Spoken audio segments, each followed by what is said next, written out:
Hi hello ಸ್ನೇಹಿತರೆ, ಎಲ್ಲರೂ ಹೇಗಿದ್ದೀರಿ? ತುಂಬ ಸೂಪರ್ ಆಗಿದ್ದೀರಿ ಅಂದ್ಕೊಂಡಿದ್ದೀನಿ. ಸ್ನೇಹಿತರೆ, ಈ ದಿನ ನಾವು ಫಾರ್ಮ್ ನೋಡ್ತಾ ಇದ್ದೀರಾ, ಎಲೆಕ್ಟ್ರಿಕ್ ಬಿಲ್ ಗೃಹ ಜ್ಯೋತಿಗೆ ಈಗ ಜುಲೈ 31ನೇ ತಾರೀಕು ಕೊನೆ ದಿನಾಂಕ ಅಂತ ಹೇಳ್ತಾ ಇದ್ರು. ಸ್ನೇಹಿತರೆ, ಈ ಕೊನೆ ದಿನಾಂಕ ಬದಲಾವಣೆ ಆಗಿದೆ. ಹಾಗಾದರೆ ಆಗಸ್ಟ್ ತಿಂಗಳು 30ನೇ ತಾರೀಕು ಕೊನೆ ದಿನನ? ಸ್ನೇಹಿತರೆ, ಅದರ ಬಗ್ಗೆ ಪೂರ್ಣವಾದ ಮಾಹಿತಿ ತಿಳಿತಾ ಹೋಗೋಣ. ಇನ್ನು ತುಂಬ ಜನ ಸ್ನೇಹಿತರು ಈ ಗೃಹ ಜ್ಯೋತಿ ಅಪ್ಲಿಕೇಶನ್ ಅನ್ನು ಇನ್ನೂ ಹಾಕಿಲ್ಲ.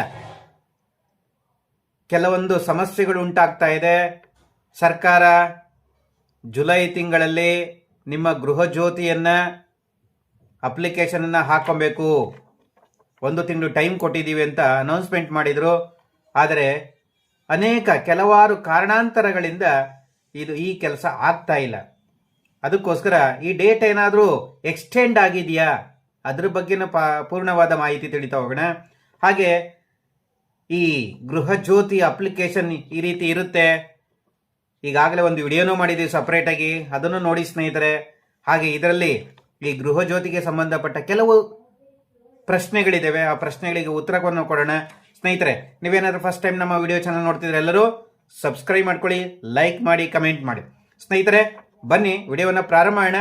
ಸ್ನೇಹಿತರೆ, ಈಗ ಬೆಂಗಳೂರಿನಲ್ಲಿ ಇಡೀ ಆಲ್ ಓವರ್ ಕರ್ನಾಟಕ ಕೆಲವರು ಪ್ರಶ್ನೆ ಮಾಡ್ತಾ ಇದ್ದಾರೆ, ಸರ್ ಇದು ಕರ್ನಾಟಕದಲ್ಲಿ ನಡೀತಾ ಇದೆ ಅಥವಾ ಬೆಂಗಳೂರಲ್ಲಿ ಮಾತ್ರ ನಡೀತಾ ಇದೆ ಅಂತ. ಸ್ನೇಹಿತರೆ, ನಮ್ಮ ಕರ್ನಾಟಕ ರಾಜ್ಯದ ಎಲ್ಲ ಜಿಲ್ಲೆಗಳಲ್ಲೂ ಸಹ ನಡೀತಾ ಇದೆ. ಬೆಸ್ಕಾಂ ಇರ್ಬೋದು, ಜೆಸ್ಕಾಂ ಇರ್ಬೋದು, ಈ ಥರ ಅನೇಕ ಇದಾವಲ್ಲ ವಿದ್ಯುತ್ ಸರಬರಾಜು ಕಂಪನಿಗಳು.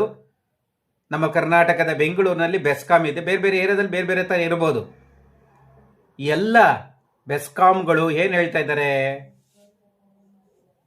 ಈ ಒಂದು ಆಗಸ್ಟ್ ತಿಂಗಳಲ್ಲೂ ಸಹ ನಾವು ಮಾಡ್ತೀವಿ. ಅಲ್ಲಿ ಬಂದಂತಹ ಅಧಿಕಾರಿಗಳು ಸಹ ನಿನ್ನೆ ಒಂದು ಕಡೆ ಬೆಂಗಳೂರಿನ ಒಂದು ಏರಿಯಾದಲ್ಲಿ ಒಂದು ಕ್ಯಾಂಪನ್ನು ಹಾಕೊಂಡು ಒಂದು 5-6 ಜನ ಕೂತ್ಕೊಂಡು ಈ ಗೃಹ ಜ್ಯೋತಿ ಕಾರ್ಯಕ್ರಮವನ್ನು ಮಾಡ್ತಾ ಇದ್ರು. ನಾನು ಹೋಗಿ ಪ್ರಶ್ನೆ ಮಾಡಿದೆ, ಸರ್ ಇದು ಲಾಸ್ಟ್ ಡೇಟ್ ಯಾವಾಗಿದೆ? ಸರ್ಕಾರದಿಂದ ಅಧಿಕೃತವಾದ ಮಾಹಿತಿ ಬಂದಿಲ್ಲ. ಹಾಗೆ ತುಂಬ ಜನ 31/8 ಇದು ಜುಲೈ ತಿಂಗಳು 31 ಕೊನೆ ದಿನಾಂಕ ಅಂತ ತುಂಬ ಜನ ಗಾಬರಿ ಪಟ್ಕೊತಾ ಇದ್ದಾರೆ. ಆ ಡೇಟ್ ಬೇರೆ ಮುಗೀತಾ ಇದೆ, ಏನು ಮಾಡೋದು ಅಂತ. ಸ್ನೇಹಿತರೆ,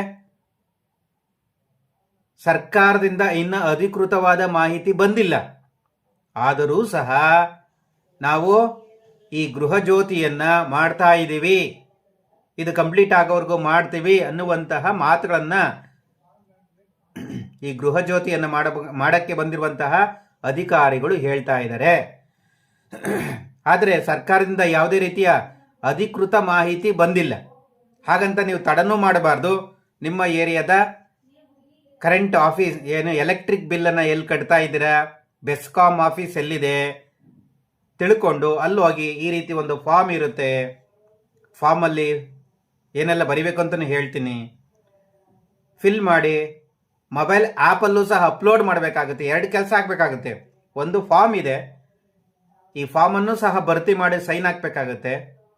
ಹಾಗೆ ಸರ್ವೆ ಬಂದಿರುವಂತಹ ಎಲೆಕ್ಟ್ರಿಕ್ ಬಿಲ್ ಏನು ಆಫೀಸರ್ಗಳಿರ್ತಾರೆ ಅವ್ರ ಹತ್ರನೂ ಮೊಬೈಲ್ ಇರುತ್ತೆ. 2 ಬಾರಿ OTP ತಗೊಂತಾರೆ. ಅಲ್ಲೂ ಸಹ ಕೆಲವೊಂದು ವಿಷಯಗಳನ್ನು ಅಪ್ಲೋಡ್ ಮಾಡಬೇಕಾಗತ್ತೆ. ಅದಕ್ಕೋಸ್ಕರ ನಿಮ್ಮ ಆಧಾರ್ಗೆ ಲಿಂಕ್ ಆಗಿರುವಂಥ ಮೊಬೈಲ್ ಫೋನ್ಗೆ OTP ಬರುತ್ತೆ. ಅದನ್ನು ಚೆನ್ನಾಗಿ ನೆನ್ಪಿಟ್ಕೊಂಡಿರಿ, ನೀವು ಅಪ್ಲೈಯನ್ನು ಮಾಡ್ಬೋದು. ಸ್ನೇಹಿತರೆ, ಹಾಗಾದರೆ ಇನ್ನೇ ಕೊನೆ ದಿನಾಂಕ ಯಾವುದು ಹೇಳ್ಬಿಡಿ ಅಂತ ಕೆಲವರೆಲ್ಲ ಪ್ರಶ್ನೆ ಮಾಡ್ತಾ ಇದ್ದಾರೆ. ಸ್ನೇಹಿತರೆ, ನಾನು ಇನ್ನೊಂದ್ಸಲ ಕ್ಲಿಯರ್ ಮಾಡಲಿಕ್ಕೆ ಇಷ್ಟಪಡ್ತಾ ಇದ್ದೀನಿ. ಸರ್ಕಾರದಿಂದ ಅಧಿಕೃತವಾಗಿ ಇನ್ನೂ ಬಂದಿಲ್ಲ. ಆದರೆ ಅಧಿಕಾರಿಗಳು ಹೇಳ್ತಾ ಇದ್ದಾರೆ ನಾವು ಇನ್ನೂ ಕಂಟಿನ್ಯೂ ಮಾಡ್ತಾ ಇದ್ದೀವಿ ಅಂತ. 15 ದಿನ ಮುಂದುವರಿಯುತ್ತೋ ಅಥವಾ 1 ತಿಂಗಳು ಮುಂದುವರಿಯುತ್ತೋ ಗೊತ್ತಿಲ್ಲ. ಕೆಲವು ಸೋಷಿಯಲ್ ಮೀಡಿಯಾದಲ್ಲಿ ಏನೇನೋ ಮಾಹಿತಿ ಬರ್ತಾ ಇದೆ, ಅದನ್ನು ನೋಡ್ಬಿಟ್ಟೆ ನಾನು ಒಂದು ವಿಡಿಯೋ ಮಾಡ್ತಾ ಇದ್ದೀನಿ.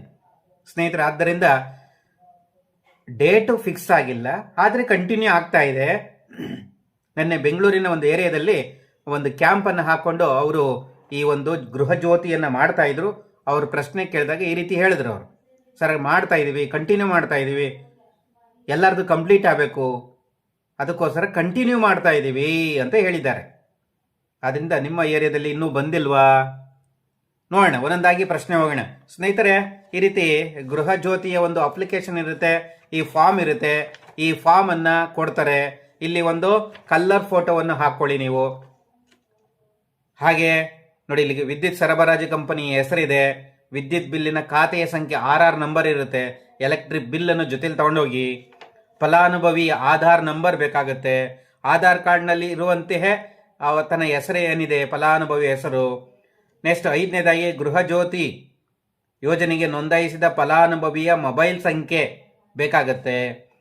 ಫಲಾನುಭವಿಯು ಮಾಲೀಕನೇ ಅಥವಾ ಬಾಡಿಗೆದಾರನೇ ಅನ್ನುವ ಪ್ರಶ್ನೆ ಇದೆ.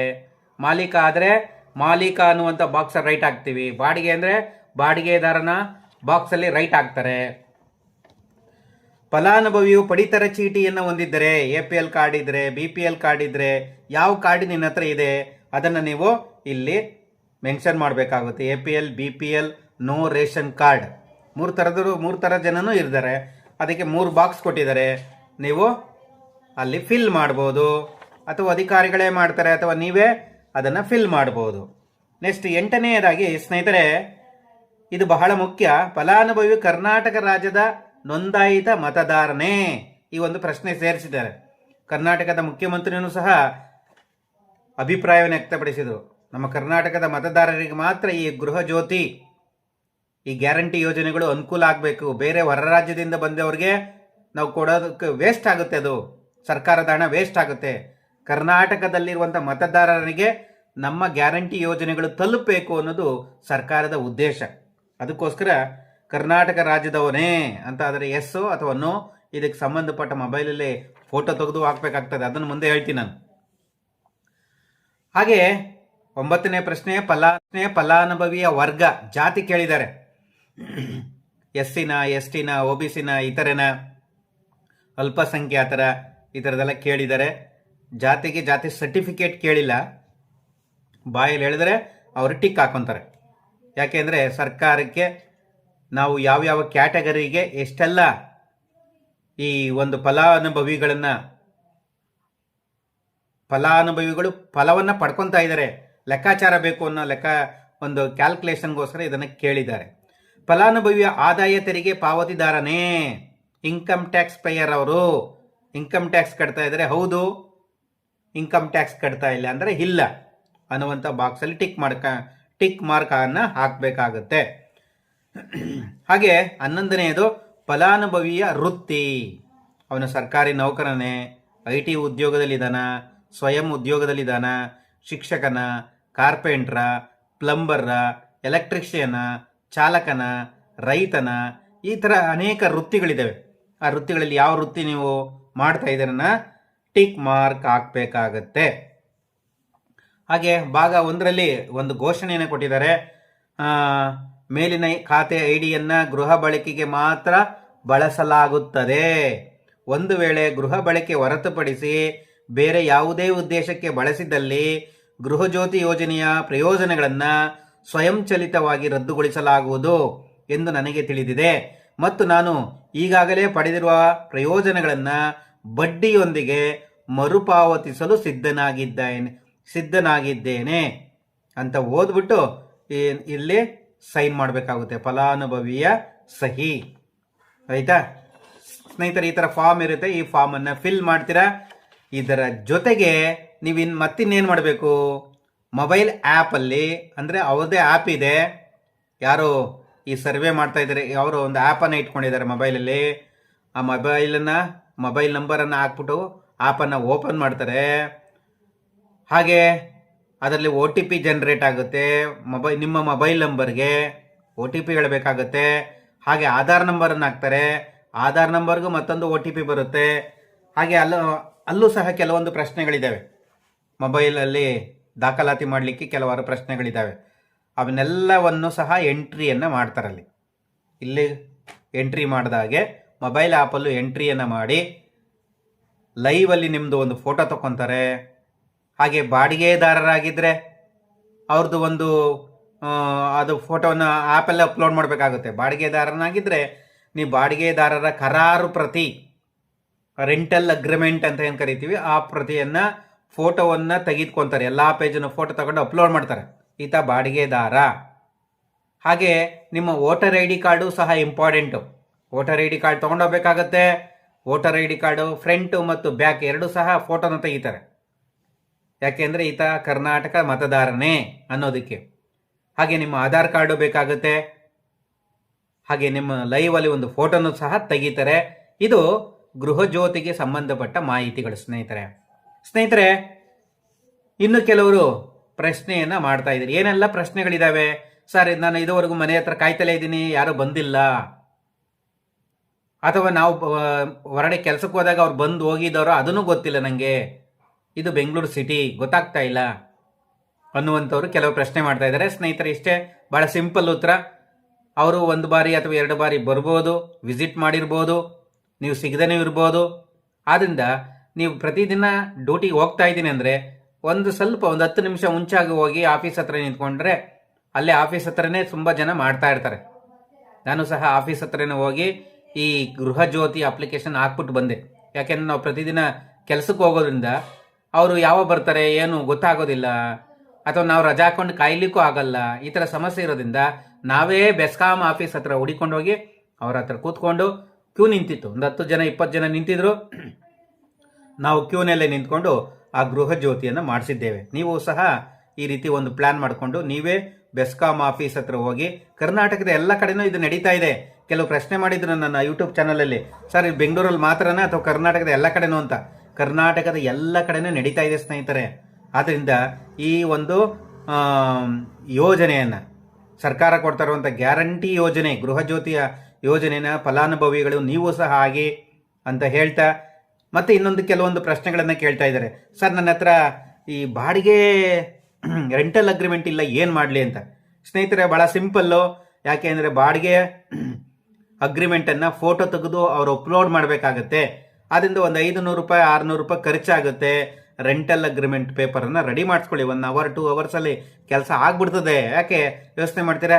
ನಿಮ್ಮ ಓನರ್ ಹತ್ರ ಹೋಗಿ ಸೈನ್ ಹಾಕಿಸಿ ಕೊಡಿ, ನೀವು ಸೈನ್ ಹಾಕ್ಬಿಟ್ಟು, ಭಾಳ ಸಿಂಪಲ್ ಅಲ್ವಾ? ಈ ಕೆಲಸವನ್ನು ನೀವು ತಪ್ಪದೇ ಮಾಡಿ. ನಂತರ ಇನ್ನೂ ಕೆಲವು ಯೂಟ್ಯೂಬ್ನಲ್ಲೋ ಅಥವಾ ಇನ್ನು ಸೋಷಿಯಲ್ ಮೀಡಿಯಾದಲ್ಲೋ, ಸರ್ ನಾನು ಅಪ್ಲೋಡ್ ಮಾಡ್ಕೊಡ್ತೀನಿ, ನಿಮ್ಮ ಕೆಲಸ ಎಲ್ಲ ಮಾಡ್ಕೊಡ್ತೀನಿ, ನನಗೆ ಈ photo, Aadhaar card, PAN card ಎಲ್ಲ ಕಳಿಸ್ಬಿಡಿ ಅಂತ ಕೆಲವರು ಆಗ್ತಾ ಇರ್ತಾರೆ. ಭಾಳ ಹುಷಾರಾಗಿರಿ ಸ್ನೇಹಿತರೆ.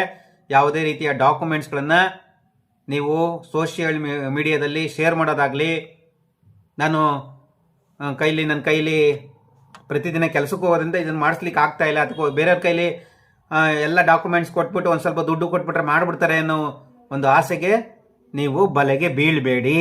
ಯಾಕೆ ಅಂದರೆ ಇವತ್ತು ಸೋಷಿಯಲ್ ಮೀಡಿಯಾ ಇದು ಏನು ಬೇಕಾದ್ರೂ ಆಗ್ಬೋದು, ಮತ್ತು ಏನು ಬೇಕಾದ್ರೂ ಫ್ರಾಡ್ ಆಗ್ಬೋದು. ಅದಕ್ಕೋಸ್ಕರ ಭಾಳ ಎಚ್ಚರಿಕೆಯಿಂದ ಇರಿ, ಮೋಸ ಹೋಗಬೇಡಿ. ನೀವೇ ಹುಡಿಕೊಂಡು ಹೋಗಿ ಬೆಸ್ಕಾಂ ಆಫೀಸ್ ಹತ್ರ ನಿಂತ್ಕೊಳ್ಳಿ. ಅಲ್ಲೇ ಆಫೀಸರ್ಗಳಿರ್ತಾರೆ, ಸರ್ವೆ ಆಫೀಸರ್, ಅಲ್ಲೇ ಮಾಡಿಸ್ಬೋದು, ಎದುರು ಅಗತ್ಯವಿಲ್ಲ. ನಂತರ ಈ ಜುಲೈ ಕೊನೆ ದಿನಾಂಕ ಇವತ್ತೇ 31ನೇ ತಾರೀಕು, ಇವತ್ತೇ ಮುಗಿದೋಗ್ಬಿಡ್ತದ ಸ್ನೇಹಿತರೆ? ಇಲ್ಲ, ಇದು ಕಂಟಿನ್ಯೂ ಆಗ್ತಾ ಇದೆ. ಆದಷ್ಟು ಬೇಗ ಮಾಡಿಸ್ಕೊಳ್ಳಿ. ಡೇಟ್ ಬೇರೆ ಫಿಕ್ಸ್ ಇಷ್ಟೇ ಡೇಟ್ ಅಂತ ಹೇಳಿಲ್ಲ. ಆದ್ದರಿಂದ ಎಲ್ಲ ಈ ಬೆಸ್ಕಾಂ ಜಸ್ಕಾಂ ಏನೇನಿದಾವೋ ಅವರೆಲ್ಲ ಅಧಿಕಾರಿಗಳು ಇದೇ ಉತ್ತರವನ್ನು ಕೊಡ್ತಾ ಇದ್ದಾರೆ. ಸರ್ ಕಂಟಿನ್ಯೂ ಮಾಡ್ತಾ ಇದ್ದೀವಿ, ನೀವು ಸಹ ಮಾಡಿಸ್ಕೊಳ್ಳಿ ಬೇಗ ಅನ್ನುವಂಥ ಉತ್ತರವನ್ನು ಕೊಟ್ಟಿದ್ದಾರೆ. ಸ್ನೇಹಿತರೆ, ಇನ್ನೊಂದು, ನೀವು IT ಯಾರು ಇನ್ಕಮ್ ಟ್ಯಾಕ್ಸ್ ಕಟ್ತಾ ಇದ್ದೀರಾ ಅವ್ರಿಗೆ ನನಗೆ ಬರೋದಿಲ್ಲ ಅನ್ನುವಂಥ ಡೌಟಲ್ಲೇ ಇದ್ದಾರೆ. ಸ್ನೇಹಿತರೆ, ದಯವಿಟ್ಟು ನೀವು ಆ ಡೌಟನ್ನು ತಲೆಯಿಂದ ತೆಗೆದಾಕಿ. ನೀವು ಇನ್ಕಮ್ ಟ್ಯಾಕ್ಸ್ ಕಟ್ತಾ ಇದ್ದಾರೆ, ಎಸ್ ಅಂತ ಹೇಳಿ, ಇಲ್ಲ ಅಂದರೆ ಎಸ್ ಅಂತ ಹೇಳಿ, ಇಲ್ಲ ಅಂದರೆ ನೋ ಅಂತ ಹೇಳಿ ಅಷ್ಟೇ. ಆದರೆ ಸರ್ಕಾರ ಅದಕ್ಕೇನು ಇನ್ನೂ ನಿಗದಿ ಮಾಡಿಲ್ಲ ಅದರ ಬಗ್ಗೆ. ಅದರಿಂದ ಏನು ತೊಂದರೆ ಇಲ್ಲ, ಇರೋ ಸತ್ಯವನ್ನು ಹೇಳೋಣ. ಯಾಕೆಂದರೆ ಅಲ್ಲಿ ಕೊನೆಯಲ್ಲಿ ಒಂದು ದೃಢೀಕರಣಕ್ಕೆ ಹೇಳಿದ್ದಾರೆ. ಇಲ್ಲಿ ನೀವೇನಾದರೂ ತಪ್ಪು ಮಾಹಿತಿನ ಕೊಟ್ಟು ನಮ್ಮ ಬೆಸ್ಕಾಮಿಂದನೋ ಜಸ್ಕಾಮಿಂದನೋ ಏನೆಲ್ಲ ಪ್ರಯೋಜನ ಪಡ್ಕೊಂಡಿದ್ದೀರಾ ಅದನ್ನು ಬಡ್ಡಿ ಸಮೇತ ವಸೂಲಿ ಮಾಡ್ತೀವಿ ಅಂತ ಹೇಳಿದ್ದಾರೆ. ಅದಕ್ಕೋಸ್ಕರ ಇಲ್ಲಿ ಕೊಡುವಂಥ ದಾಖಲೆಗಳು ಸತ್ಯವಾಗಿರಲಿ, ನಾಳಿಕೆ ಯಾವುದೇ ರೀತಿಯ ತೊಂದರೆಗಳಾಗೋದಿಲ್ಲ ನಮಗೆ. ಅದಕ್ಕೋಸ್ಕರ ನಾವು ನೀಡುವಂಥ ಯಾವುದೇ ಡಾಕ್ಯುಮೆಂಟ್ಸ್ ಆಗಲಿ, ಯಾವುದೇ ಮಾಹಿತಿ ಆಗಲಿ, ಸುಳ್ಳು ಮಾಹಿತಿ ಕೊಡೋದು ತಪ್ಪಲ್ವಾ? ಅದರಿಂದ ಸುಳ್ಳು ಮಾಹಿತಿ ಕೊಡಬೇಡಿ. ಮತ್ತೆ ಇನ್ನೇನು ಪ್ರಶ್ನೆ ಕೇಳಿದ್ದಾರೆ? ಹೌದು ಸರ್, ನಮ್ಮ ಮನೆಗೆ ಯಾಕೆ ಇನ್ನೂ ಬಂದಿಲ್ಲ ಅನ್ನೋ ಪ್ರಶ್ನೆ ಕೇಳ್ತಾ ಇದ್ದಾರೆ. ಸ್ನೇಹಿತರೆ, ಕೆಲವ್ರ ಮನೆಗೆ ಸ್ಟಾರ್ಟಿಂಗಲ್ಲಿ ಬಂದಿದ್ರು, ಆದರೆ ಆಫೀಸಲ್ಲೇ ಕೂತ್ಕೊಂಡು ಮಾಡ್ತಾ ಇರೋದ್ರಿಂದ ತುಂಬ ಜನ ಅಲ್ಲೇ ಬರ್ತಾ ಇದ್ದಾರೆ, ಅಲ್ಲೇ ಮಾಡ್ತಾ ಇದ್ದಾರೆ. ಕೆಲವು ಕಡೆ ಕ್ಯಾಂಪ್ ಹಾಕೊಂತ ಇದ್ದಾರೆ, ಅಲ್ಲೇ ಕೂತ್ಕೊಂಡು ಅಲ್ಲೇ ಮಾಡ್ತಾ ಇದ್ದಾರೆ. ಕೆಲವು ಮನೆ ಹತ್ರನೂ ವಿಸಿಟ್ ಕೊಟ್ಟಿದ್ದಾರೆ, ಮಾಡಿದ್ದಾರೆ ಸ್ನೇಹಿತರೆ. ಹಾಗೆ ಈ ಸರ್ವರ್ ಇಶ್ಯೂ ಇತ್ತು, ಆದರೆ ಇತ್ತೀಚೆಗೆ ಸ್ವಲ್ಪ ಕಡಿಮೆ ಆಗಿದೆ, ಅಂತ ಪ್ರಾಬ್ಲಮ್ ಆಗ್ತಾ ಇಲ್ಲ ಅಂತ ಹೇಳ್ತಾ ಇದ್ದಾರೆ. ಅದರಿಂದ ಸರ್ವರ್ ಇಶ್ಯೂ ಇದ್ದಿದ್ದು ಪ್ರಾರಂಭದಲ್ಲಿತ್ತು, ಈಗ ಅದು ಸ್ವಲ್ಪ ಸುಧಾರಿಸಿದೆ ಅಂತಲೇ ಹೇಳ್ಬೋದು. ಸರ್ವರ್ದು ಯಾವುದೂ ಇಶ್ಯೂ ಬರ್ತಾ ಇಲ್ಲ. OTP ಹೋಗ್ತಾ ಇದೆ, 2 ಬಾರಿ OTP ಕೊಡಬೇಕಾಗುತ್ತೆ. ನೀವು ಸಹ ಗೃಹ ಜ್ಯೋತಿಯ ಫಲಾನುಭವಿಗಳಾಗಿ ಅಂತ ಹೇಳ್ತಾ, ಇನ್ನೇನಾದರೂ ಸಮಸ್ಯೆಗಳಿದ್ರೆ ದಯವಿಟ್ಟು ಕಮೆಂಟ್ ಬಾಕ್ಸಲ್ಲಿ ಕಮೆಂಟ್ ಮಾಡಿ ಸ್ನೇಹಿತರೆ, ಎಲ್ಲರಿಗೂ ಗೊತ್ತಾಗುತ್ತೆ. ನಾವು ಸಹ ತುಂಬ ಪ್ರಶ್ನೆಗಳಿತ್ತು, ಅದನ್ನು ಓದ್ಕೊಂಡೆ ನಾನು ಈ ವಿಡಿಯೋ ಮಾಡ್ತಾ ಇದ್ದೀನಿ. ಇದು ಮೇಜರ್ ಆಗಿ ಒಂದು ಪ್ರಶ್ನೆ ಏನಿತ್ತು ಅಂದರೆ, ಇದು ಜುಲೈನಲ್ಲಿ ಎಂಡಲ್ಲಿ ಮುಗಿದೋಗುತ್ತಾ ಅಥವಾ ಮುಂದೆ ಕಂಟಿನ್ಯೂ ಮಾಡ್ತಾರಾ, ಈ ಲಾಸ್ಟ್ ಡೇಟ್ ಯಾವಾಗ, ಇದೇ ತುಂಬ ಪ್ರಶ್ನೆಗಳು ಬಂದಿದ್ದಾವೆ ನನಗೆ. ಅದರಿಂದ ಈ ಲಾಸ್ಟ್ ಡೇಟ್ ಅನ್ನೋದು ಇನ್ನೂ ಸರ್ಕಾರ ಎಲ್ಲೂ ಫಿಕ್ಸ್ ಮಾಡಿಲ್ಲ, ಎಲ್ಲೂ ಹೇಳಿಕೆ ಕೊಟ್ಟಿಲ್ಲ. ಅಧಿಕಾರಿಗಳು, ಸರ್ವೆ ಮಾಡುವಂಥ ಅಧಿಕಾರಿಗಳು ಮಾತ್ರ ಹೇಳ್ತಾ ಇದ್ದಾರೆ ನಾವು ಇನ್ನೂ ಕಂಟಿನ್ಯೂ ಮಾಡ್ತಾ ಇದ್ದೀವಿ. ಅದರಿಂದ ನೀವು ಯಾರನ್ನ ಮಾಡಿಸಿಲ್ಲ ಈ ಗೃಹ ಜ್ಯೋತಿಯನ್ನು ದಯವಿಟ್ಟು ಮಾಡಿಸ್ಕೊಳ್ಳಿ. ಎಲೆಕ್ಟ್ರಿಕ್ ಬಿಲ್ ತಗೊಳ್ಳಿ, ವೋಟರ್ ID ಕಾರ್ಡ್ ತಗೊಳ್ಳಿ, ಆಧಾರ್ ಕಾರ್ಡ್ ತಗೊಳ್ಳಿ, ನಿಮ್ಮದು ಒಂದು ಪಾಸ್ಪೋರ್ಟ್ ಸೈಜ್ ಫೋಟೋ ತಗೊಳ್ಳಿ, ಆಧಾರ್ ಕಾರ್ಡ್ಗೆ ಲಿಂಕ್ ಆಗಿರುವಂಥ ಮೊಬೈಲನ್ನು ಜೊತೆಲಿ ಇಟ್ಕೊಳ್ಳಿ, ಅದಕ್ಕೆ OTP ಬರುತ್ತೆ. ಈ ಥರ ಎಲ್ಲ ಡಾಕ್ಯುಮೆಂಟ್ಸ್, ನೀವು ಬಾಡಿಗೆದಾರರಾಗಿದ್ದರೆ ರೆಂಟಲ್ ಅಗ್ರಿಮೆಂಟ್ ಇಟ್ಕೊಳ್ಳಿ, ನಿಮ್ಮದು ಎಲೆಕ್ಟ್ರಿಕ್ ಬಿಲ್ RRದು ಎಲೆಕ್ಟ್ರಿಕ್ ಬಿಲ್ ಏನಿದೆ ಅದನ್ನು ಜೊತೆಲಿ ತಗೊಂಡೋಗಿ. ಈ ಥರ ಎಲ್ಲ ಮಾಹಿತಿಗಳನ್ನು ಕಲೆ ಹಾಕ್ಕೊಂಡು ಒಟ್ಟಿಗೆ ಇಟ್ಕೊಂಡು ನೀವು ಹೋಗಿ ಗೃಹ ಜ್ಯೋತಿಯನ್ನು ಮಾಡಿಸಬಹುದು. ಸ್ನೇಹಿತರೆ, ಇದಾಗಿತ್ತು ಈ ಗೃಹ ಜ್ಯೋತಿಗೆ ಸಂಬಂಧಪಟ್ಟ ಕೆಲವೊಂದು ವಿಷಯಗಳು. ನಮ್ಮ ಚಾನಲನ್ನು ಫಸ್ಟ್ ಟೈಮ್ ನೋಡ್ತಾ ಇದ್ರೆ ಎಲ್ಲರೂ ಸಬ್ಸ್ಕ್ರೈಬ್ ಮಾಡ್ಕೊಟ್ರಪ್ಪ. ಹೌದು, ಈ ರೀತಿ ಒಂದು ಇಂಪಾರ್ಟೆಂಟ್ ನ್ಯೂಸ್ಗಳೇನಾದ್ರು ಇದ್ದರೆ ದಯವಿಟ್ಟು ನಾನು ವಿಡಿಯೋ ಮಾಡಿ ಹಾಕ್ತಾ ಇರ್ತೀನಿ. ಕಮೆಂಟ್ ಮಾಡಿ, ಲೈಕ್ ಮಾಡಿ ನಿಮ್ಗೆ ಇಷ್ಟ ಆದರೆ. ಹಾಗೆ ತುಂಬ ಜನ ಸ್ನೇಹಿತರು ಸಬ್ಸ್ಕ್ರೈಬ್ ಮಾಡ್ಕೊಂಡಿದ್ದಾರೆ, ನನಗೆ ತುಂಬಾ ಖುಷಿ ಆಗ್ತಾ ಇದೆ. ಯಾಕೆಂದರೆ ಒಂದು 30 ವಿಡಿಯೋನ ಹಾಕಿರಬೇಕು ಅಂತ ಅನಿಸ್ತಾ ಇದೆ ನನಗೆ. ಆದರೂ ತುಂಬ ಜನ ಸ್ನೇಹಿತರು ನನ್ನ ಚಾನಲನ್ನು ಸಬ್ಸ್ಕ್ರೈಬ್ ಮಾಡ್ಕೊತಾ ಇದ್ದಾರೆ. ನೀವು ಸಬ್ಸ್ಕ್ರೈಬ್ ಮಾಡಿಕೊಂಡ್ರೆ ಮಾತ್ರ ನಾವು ಈ ರೀತಿ ಖುಷಿಯಾಗಿ ಹೊಸ ವಿಷಯಗಳನ್ನು ತಂದು ನಿಮ್ಮ ಮುಂದೆ ಶೇರ್ ಮಾಡ್ಕೊಳ್ಲಿಕ್ಕೆ, ಹಂಚ್ಕೊಳ್ಲಿಕ್ಕೆ ಖುಷಿ ಆಗುತ್ತೆ. ನಾವು ಆಗ್ತಾ ಇರುವಂಥ ವಿಡಿಯೋನ ನೋಡಲಿಲ್ಲ ಅಥವಾ ನಮ್ಮ ಚಾನಲನ್ನು ಸಬ್ಸ್ಕ್ರೈಬ್ ಮಾಡ್ಕೊಳ್ಳಿಲ್ಲ, ಒಂದು ಲೈಕ್ ಕೊಡಲಿಲ್ಲ, ಒಂದು ಕಮೆಂಟ್ ಮಾಡಲಿಲ್ಲ ಅಂದರೆ ಸ್ವಲ್ಪ ಮೋಟಿವೇಶನ್ ಕಡಿಮೆ ಆಗುತ್ತೆ, ಬೇಜಾರಾಗುತ್ತೆ, ವಿಡಿಯೋ ಮಾಡೋಕ್ಕೆ ಮನಸ್ಸು ಬರೋದಿಲ್ಲ. ಅದರಿಂದ ನಮಗೆ ಮನಸ್ಸು ಬರಬೇಕು ಅಂತಂದರೆ ಒಂದು 100 ಲೈಕ್ಸ್ ಬರಬೇಕು, ತುಂಬ ಜನ ಸಬ್ಸ್ಕ್ರೈಬ್ ಮಾಡ್ಕೊಬೇಕು. ನಮ್ಮಲ್ಲಿ ಏನಾದರೂ ತಪ್ಪಿದ್ರೆ ದಯವಿಟ್ಟು ಹೇಳಿ, ನಾವು ಮನುಷ್ಯರು, ನಾವು ಸಹ ಸ್ವಲ್ಪ ಚೇಂಜಸ್ ಮಾಡ್ಕೊಳ್ಳೋಣ, ತಿದ್ಕೊಳ್ಳೋಣ ಏನಾದರೂ ತಪ್ಪಿದ್ರೆ. ಆದ್ದರಿಂದ ಸ್ನೇಹಿತರೆ, ಎಲ್ಲರೂ ನಮ್ಮ ಚಾನಲನ್ನು ಸಬ್ಸ್ಕ್ರೈಬ್ ಮಾಡ್ಕೊಳ್ಳಿ, ಲೈಕ್ ಮಾಡಿ. ಗೃಹ ಜ್ಯೋತಿಗೆ ಸಂಬಂಧಪಟ್ಟ ಸುಮಾರು 3-4 ವಿಡಿಯೋಗಳನ್ನು ಮಾಡಿದ್ದೀನಿ ನಾನು, ಅದನ್ನು ಸಹ ನೀವು ನೋಡಿ. ನಮ್ಮ ಚಾನಲನ್ನು ಸಬ್ಸ್ಕ್ರೈಬ್ ಮಾಡ್ಕೊಂಡಾಗ ಎಲ್ಲ ವಿಡಿಯೋಸ್ಗಳೆಲ್ಲ ಸಿಗುತ್ತೆ. ಎಲ್ಲ ವಿಡಿಯೋಗಳನ್ನು ನೋಡಿ ಎಂಕರೇಜ್ ಮಾಡಿ, ಆಯ್ತಾ. ಕೆಲವರು ಯಾರೋ ಸ್ನೇಹಿತರು ಹೇಳ್ತಾ ಇದ್ದಾರೆ, ಕನ್ನಡಿಗರನ್ನು ಬೆಳೆಸಬೇಕು ಅಂತ. ಅದರಿಂದ ನೀವೊಂದು ಲೈಕನ್ನು ಕೊಡಿ, ಒಂದು ಕಮೆಂಟ್ ಮಾಡಿ, ಒಂದು ಸಬ್ಸ್ಕ್ರೈಬ್ ಮಾಡಿಕೊಂಡ್ರೆ ನಾವು ಸಹ ಸ್ವಲ್ಪ ಯೂಟ್ಯೂಬಲ್ಲಿ ಮುಖ ಕಾಣಿಸ್ಕೊಳ್ಳುತ್ತೆ, ನಿಮ್ಮ ಜೊತೆ ಮಾತಾಡ್ಬೋದು. ಈ ಥರ ವಿಡಿಯೋ ಮಾಡೋಕ್ಕೂ ನಮಗೂ ಸಹ ಮುಖದಲ್ಲಿ ಒಂದು ಸ್ಮೈಲ್ ಇರುತ್ತೆ, ಖುಷಿ ಇರುತ್ತೆ. ಗೊತ್ತಾಯ್ತಲ್ಲ ಸ್ನೇಹಿತರೆ. ಆದ್ದರಿಂದ ಗೃಹ ಜ್ಯೋತಿಗೆ ಎಲ್ಲರೂ, ನಾನು ಸಹ ಗೃಹ ಜ್ಯೋತಿಯನ್ನು ಬೆಸ್ಕಾಂ ಆಫೀಸ್ ಎಲ್ಲಿದೆ ಅಲ್ಲಿಗೆ ಹುಡಿಕೊಂಡೋಗಿ ಮಾಡಿಸ್ಕೊಂಬಂದಿದ್ದೀನಿ. ಯಾಕೆಂದರೆ ನಮ್ಮಂಥ ಬಡವರಿಗೆ ಅದು ಅನುಕೂಲ ಆಗ್ತಾ ಇದೆ ಈ ಒಂದು ಗ್ಯಾರಂಟಿ ಯೋಜನೆ. ಆದ್ದರಿಂದ ತುಂಬ ಜನ ಈ ಈ ಅವಕಾಶವನ್ನು, ಈ ಫಲಾನುಭವಿಗಳಾಗಿದ್ವಿ. 2.5 ವರ್ಷದಿಂದ ಫಲವನ್ನು ತಗೊಂಡಿದ್ದೀವಿ. ಈಗ ಅದು ಕಂಟಿನ್ಯೂ ಆಗಬೇಕಂದ್ರೆ ಮರುಪರಿಶೀಲನಾ ಅರ್ಜಿಯನ್ನು ನೀವು ಹಾಕಲೇಬೇಕು. ಹಾಗೆ ಇದ್ದರೆ ನಿಮಗೆ ಆ ಫಲ, ಗೃಹ ಜ್ಯೋತಿಯ ಒಂದು ಅವಕಾಶ ಕೈ ತಪ್ಪಿ ಹೋಗ್ಬೋದು. ಆದ್ದರಿಂದ ಎಲ್ಲರೂ ಈ ಗೃಹ ಜ್ಯೋತಿಯನ್ನು ಮಾಡಿಸ್ಕೊಳ್ಳಿ ಅಂತ ಹೇಳ್ತಾ, ಇನ್ನೂ ಏನಾದರೂ ವಿಷಯಗಳು ಬೇಕಂದ್ರೆ ನಮ್ಮ ಚಾನಲಲ್ಲಿ ಈ ಗೃಹ ಜ್ಯೋತಿಗೆ ಸಂಬಂಧಪಟ್ಟ 1-2-3 ವಿಡಿಯೋಗಳನ್ನು ಆಲ್ರೆಡಿ ಅಪ್ಲೋಡ್ ಮಾಡಿದ್ದೇವೆ. ಮತ್ತು ಈ ಫಾರ್ಮ್ ಬಗ್ಗೆನೂ ಸಹ ಎಕ್ಸ್ಪ್ಲೈನ್ ಮಾಡಿ, ಏನೇನು ಬರಿಬೇಕು, ಎಲ್ಲಿ ಬರಿಬೇಕು ಎಲ್ಲವನ್ನೂ ಎಕ್ಸ್ಪ್ಲೈನ್ ಮಾಡಿದ್ದೇವೆ. ಹೊಸ್ದಾಗಿ ಏನೂ ಇರೋದಿಲ್ಲ. ಆದರೆ ಹೊಸ್ದಾಗಿ ಇರೋದು ಇವತ್ತು ಡೇಟ್ ಬಗ್ಗೆ, ಹಾಗೆ ಕೆಲವೊಂದು ಪ್ರಶ್ನೆಗಳ ಬಗ್ಗೆ ಚರ್ಚೆ ಮಾಡಿದ್ದೇವೆ. ಸ್ನೇಹಿತರೆ, ಇದ್ರ ಬಗ್ಗೆ ಏನು ಅನಿಸ್ತಾ ಇದೆ ದಯವಿಟ್ಟು ಕಮೆಂಟ್ ಮಾಡಿ. ವಿಡಿಯೋ ನೋಡ್ತಾರೆ ಎಲ್ಲರೂ ನಮ್ಮ ಚಾನಲನ್ನು ಸಬ್ಸ್ಕ್ರೈಬ್ ಮಾಡ್ಕೊಳ್ಳಿ. Thank you. ಮುಂದಿನ ಎಪಿಸೋಡಲ್ಲಿ ಭೇಟಿಯಾಗೋಣ. ಧನ್ಯವಾದ. Thank you so much.